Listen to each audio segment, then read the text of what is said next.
23장 22절에서 28절까지입니다.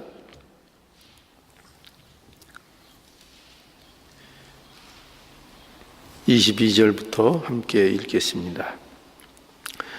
너 낳은 아비에게 청종하고 내 늙은 어미를 경히 여기지 말지니라. 진리를 사고서 팔지 말며 지혜와 훈계와 명철도 그리할지니라. 의인의 아비는 크게 즐거울 것이요 지혜로운 자식을 낳은 자는 그를 인하여 즐거울 것이니라. 내 부모를 즐겁게 하며 너 낳은 어미를 기쁘게 하라. 내 아들아, 내 마음을 죽게 주며 내 눈으로 내 길을 즐거워할지어다. 대저 음녀는 깊은 구렁이요 이방 여인은 좁은 함정이라. 그는 강도같이 매복하며 인간의 괴사한 자가 많아지게 하느니라. 22절 보겠습니다. 22절 우리 함께 또 보지요.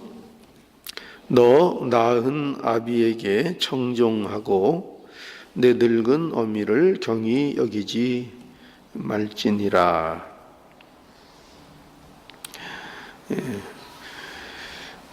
우리가 이 잠언을 통해서 흔히 볼 수 있는 형태의 말씀이죠.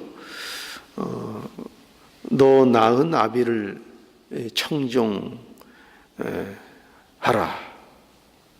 또 내 늙은 어미를 경히 여기지 말라. 아비를 청종하고 어미를 경히 여기지 말라. 이것은 우리가 성경에서 늘 증거받고 있듯이 부모를 공경하라는 말씀이죠. 그렇죠? 부모를 공경하라는 것입니다. 이 성경의 말씀은 부모를 공경하는 일에 대해서 매우 중요하게 강조하고 있습니다. 그래서 우리 잘 아는 십계명 제5계명에도 내 부모를 공경하라라는 계명이 있고, 또 심지어 출애굽기 21장 15절에 보면 자기 아비나 어미를 치는 자는 반드시 죽여라. 굉장히 어려운 말씀이죠. 자기 아비나 어미를 치는 자. 또 17절에 같은 출애굽기 21장 17절에 보면 그 아비나 어미를 저주하는 자는 반드시 또 죽일지니라. 이렇게 말씀하고 있습니다.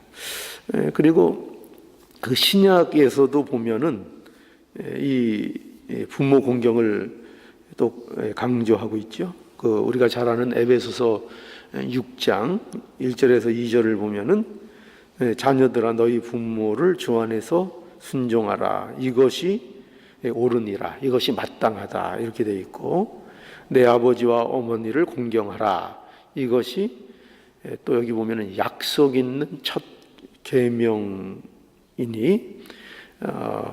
이는 내가 잘되고 땅에서 장수하리라. 이렇게까지 이 부모에 대한 일을 성경이 굉장히 중요한 내용으로 다루고 있습니다. 그러니까 우리 그리스도인들에게 있어서 부모를 공경하는 것, 그거는 이제 마땅한 일이겠죠. 그렇죠? 성경이 이렇게 강조하고 중요한 일로 말씀하고 있으니까요. 그러면은 이게 이렇게 부모를 공경하는 것이 중요한 일인데, 그럼 부모를 어떻게 공경하는 것인가? 우리가 물론 그 세상에서도 부모 공경에 대해서 많이 얘기하고 그 방법들에 대해서 여러 가지 뭐 좋은 교훈들을 많이 합니다. 특별히 제 기억에는 제가 배운 그 목사님 어릴 때 신앙생활을 할 때 그 목사님께서 부모 공경하라는 거에 대해서 구체적으로 그런 말씀을 많이 해주셨어요. 뭐냐면 용돈을 드려라. 이런 굉장히 구체적이죠. 굉장히 구체적인 건데 물론 뭐 그런 거 부모 공경의 모습이라고 할 수 있습니다. 그렇죠? 그 뭐 좋은 교훈이라고 할 수 있습니다. 그러나 뭐 그거는 그 뭐 성경이 아니어도 그죠? 굳이 세상 사람들도 얼마든지 하는 공경의 모습이지요. 그래서 성경에서 말하는 부모 공경이라는 것이 과연 뭐냐 할 때 그 23절을 한번 볼까요? 23절.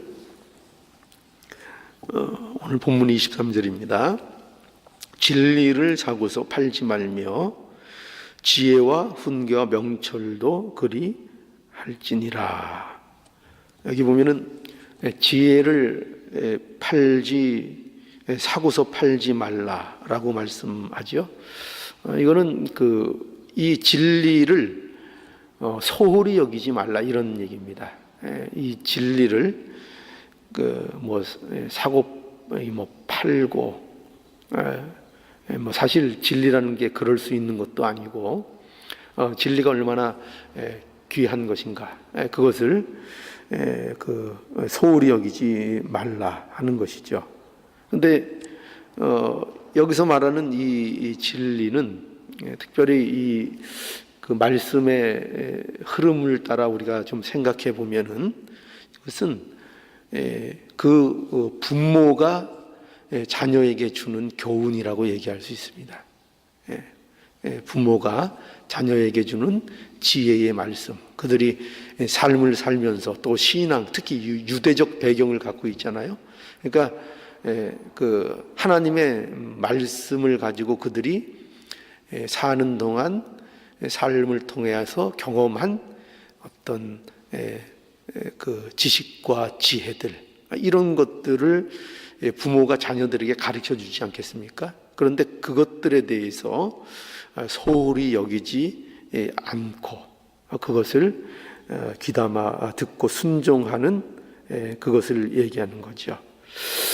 그러니까 우리는 여기서 이제 자녀가 부모를 공경하는 것이 무엇이냐 할 때 우리는 이런 의미를 여기서 찾을 수 있습니다. 그건 뭐냐면 부모가 가르치는 지혜의 말씀을 소중히 여기는 것, 그것이 부모 공경이라는 거죠.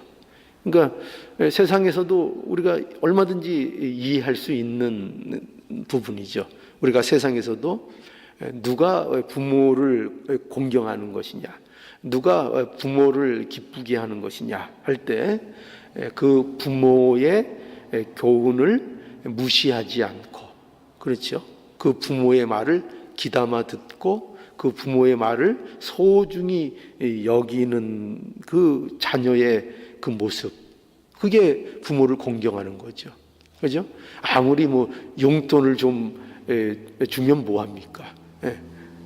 부모를 무시하고 그냥 뭐 물질로 좀 뭐 자기 뭐 할 일 뭐 했다 이렇게 취급해 버리고 정작 부모의 뜻이나 부모의 말은 무시하는, 그러면서도 얼마든지 뭐 세상적인 의미에서 부모에게 잘할 수 있죠. 근데 정말 중요한 건 뭐냐면 부모의 뜻을 잘 받들고 그 뜻을 순종할 수 있을 때 부모가 정말 그것이 부모에 대한 공경이라고 말할 수 있습니다. 왜 그렇게 우리가 생각할 수 있는가 하면은 부모에게 하나님께서 맡기신 가장 중요한 역할이 뭘까요? 부모에게 맡기신 가장 큰 역할은 자녀들에게 지혜를 전해주는 거예요. 이게 부모의 역할입니다. 그래서 자녀들이 어릴 때부터 말씀으로 부모로부터 양육을 받아야 되는 거죠.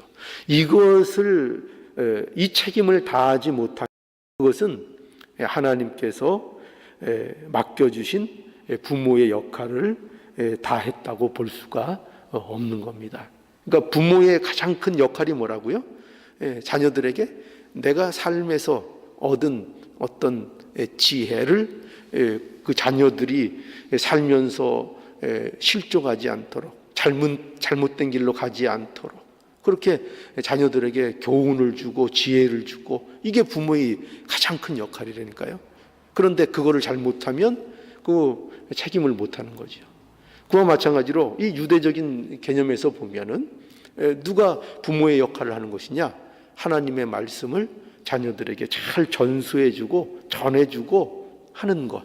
이게 부모의 역할이라고 성경은 우리에게 가르쳐주고 있는 거죠. 그래서 이 공경, 그러니까 자녀의 입장에서는 이렇게 부모의 뜻을 순종하고 그 교훈을 잘 받을 때 이것이 부모에 대한 진정한 공경이라는 것을 알아야 합니다.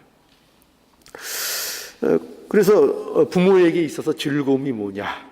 뭐가 즐거울까요? 부모의 입장에서는 무엇이 즐거움이고 무엇이 기쁨이냐? 24절 보겠습니다. 24절 우리 함께 보죠.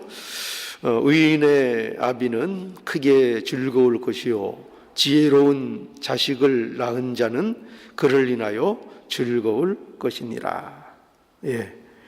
부모에게 있어서 즐거움이 무엇인가? 그 자녀가 부모가 전해주는 지혜를 잘 듣고 그 지혜대로 사는 것이 부모에게 즐거움이 되는 겁니다. 그게 기쁨이 되는 거죠. 그래서 여기 보면은 의인의 아비는 크게 즐거울 것이요 할 때 여기 의인이 누구겠어요? 이 의인은 지혜를 따라 사는 자를 얘기하는 거죠. 누가 가르쳐준 지혜? 부모가 전해준 그 지혜. 그 지혜를 가지고 그 지혜에 순종해서 따라 사는 그 사람이 의인인 거예요. 그 사람을 의인이라고 얘기하는 거예요.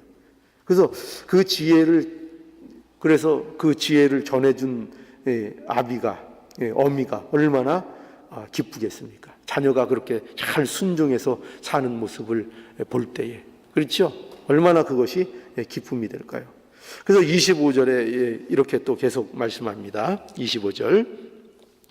내 부모를 즐겁게 하며 너 낳은 어미를 기쁘게 하라.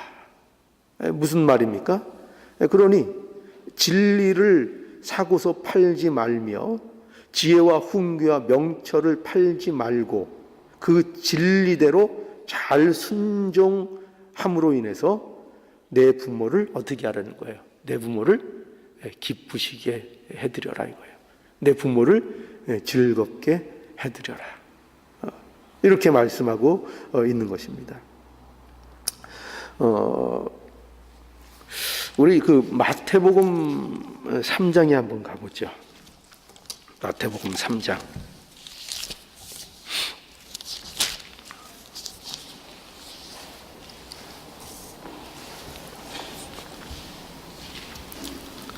마태복음 3장 17절 함께 볼까요? 3장 17절. 하늘에서 소리가 있어 말씀하시되 이는 내 사랑하는 아들이요 내 기뻐하는 자라 하시니라.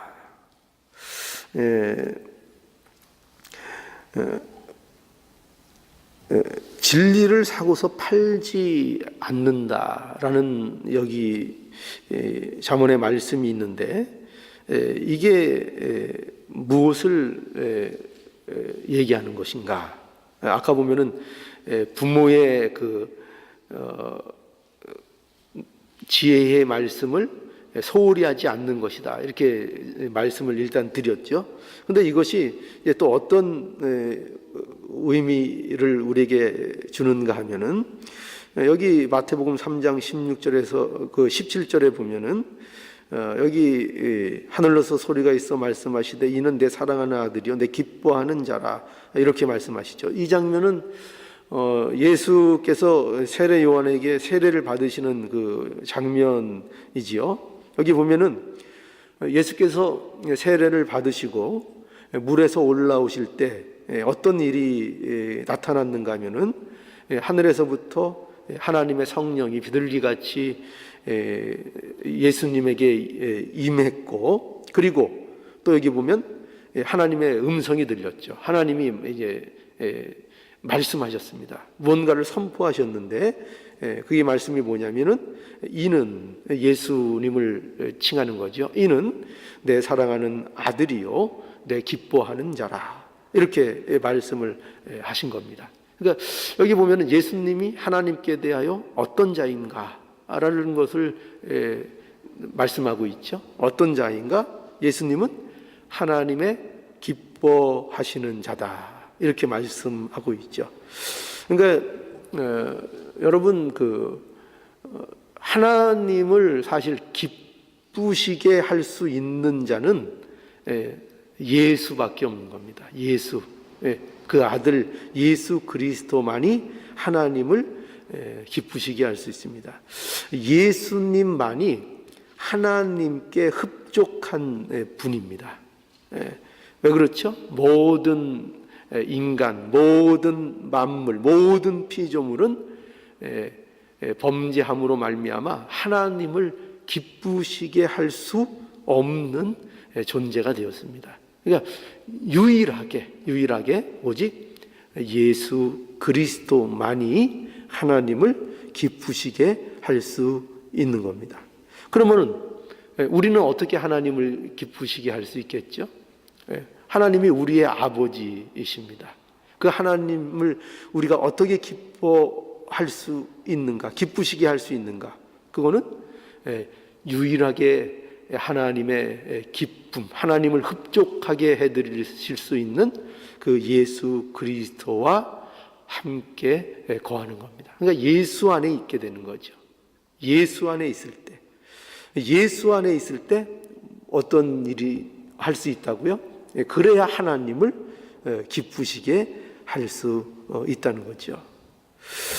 요한복음 15장에 또 한번 가볼까요? 요한복음 15장.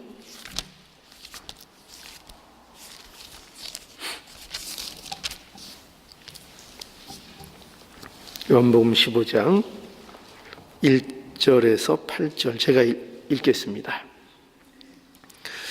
내가 참 포도나무요 내 아버지는 그 농부라. 물은 내게 있어 과실을 맺지 아니하는 가지는 아버지께서 이를 제해 버리시고 무릇 과실을 맺는 가지는 더 과실을 맺게 하려 하여 이를 깨끗게 하시느니라.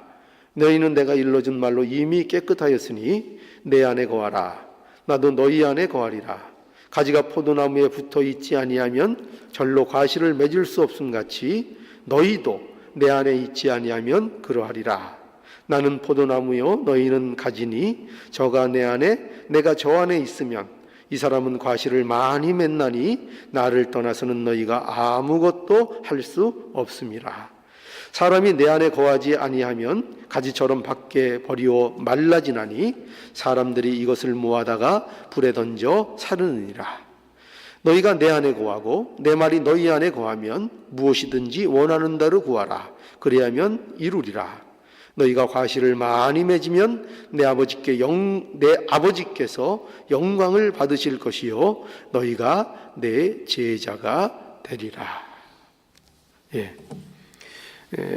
아버지께서 영광을 받으시기 위해서는, 즉 우리를 통해서 아버지께서 영광을 받기 위해서는 우리에게 뭐가 있어야 된다고 말씀하고 있죠? 우리에게 뭐가 있어야 하나님께 영광이 된다고요?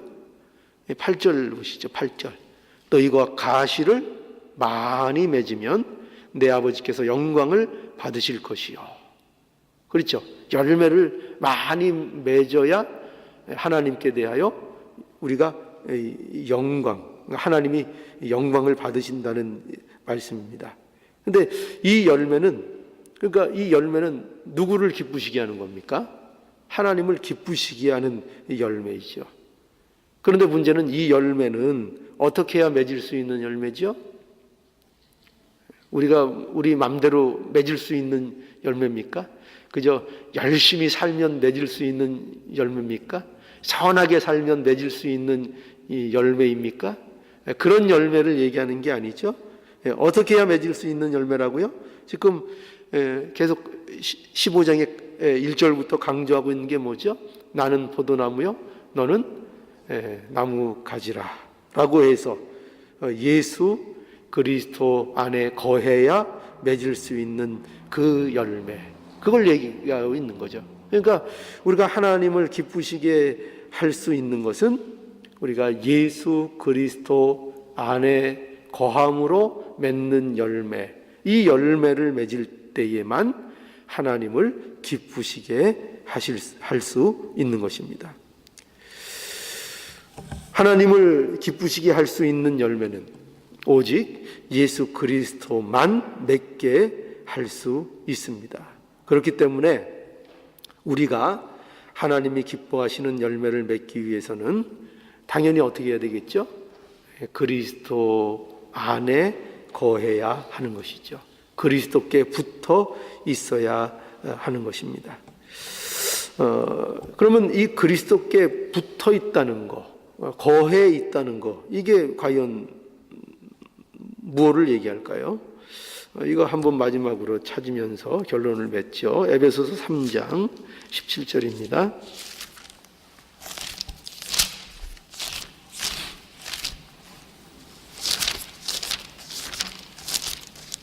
에베소서 3장 17절. 이 내용은 사도 바울이 에베소 교회 교인들을 위해서 하는 기도의 내용입니다. 17절, 그 일부 17절, 믿음으로 말미암아 그리스도께서 너희 마음에 계시게 하옵시고 너희가 사랑 가운데 뿌리가 박히고 터가 굳어져서 능히 모든 성도와 함께 지식에 넘치는 그리스도의 사랑을 알아 그 넓이와 길이와 높이와 깊이가 어떠함을 깨달아 하나님의 모든 충만하신 것으로 너희에게 충만하게 하시기를 구하노라. 예. 여기 보면 특히 17절에 믿음으로 말미암아 그리스도께서 너희 마음에 계시게 하옵시고, 이렇게 바울이 에베소 교회 성도들을 위해서 기도하고 있습니다. 그러니까 어디에 계시기를 원한다고요? 너희의 마음에. 그러니까 너희의 마음에 그리스도가 계시기를 원한다는 것은 너희가, 즉 에베소 교회 성도들이 그리스도를 따라 그 마음에, 그러니까 전인격적인 얘기죠. 전인격적인 얘기입니다. 너희가, 너희 한 사람 한 사람이 인격적으로 그리스도를 따라 그리스도로 인하여 사는 그 인생이 되기를 원한다고 기도하고 있는 것이죠. 그래서 기독교 신앙이 뭐냐? 기독교 신앙은 이겁니다. 예수로 사는 것. 어떻게 보면 간단한 결론이죠. 예수로 사는 것. 그러니까 기독교 신앙을 한다는 것은 무슨 종교적인 명분을 쌓고 무슨 이런 것이 아닙니다. 기독교 신앙이라는 것은 오직 예수 그리스도 안에 거하고 예수로 인하여 그들에게 주어진 삶을 성실히 예수로 사는 겁니다. 예수로. 그러니까 예수가 그 마음에 있는 자로. 그러니까 모든 삶의 여정, 또 과정, 또 무엇을 선택하고 무엇에게 어떤 것에 가치를 두고 무엇에 대해서 노력하고 할 때 그 모든 것에 예수가 있는 겁니다. 예수를 빼어놓고는, 예수 없이는 아무것도 없는 겁니다. 그래서 예수로 사는 인생, 예수로 살 때에 하나님이 기뻐하는 겁니다. 그러니까 우리가 아무리 뭐 종교적인 뭐 명분을 쌓는다 해도, 어떤 행위를 하고 아무리 그런 겉모습을 갖고 있을지라도 그 마음에 예수를 두지 않으면, 예수로 말미암은 것들이 아니면 결코 하나님을 기쁘시게 해드릴 수 없다는 겁니다. 그러니 우리는 예수로 살아서 하나님을 기쁘시게 하는 모든 그리스도인들이 되기를 간절히 오늘 아침에 바랍니다. 예.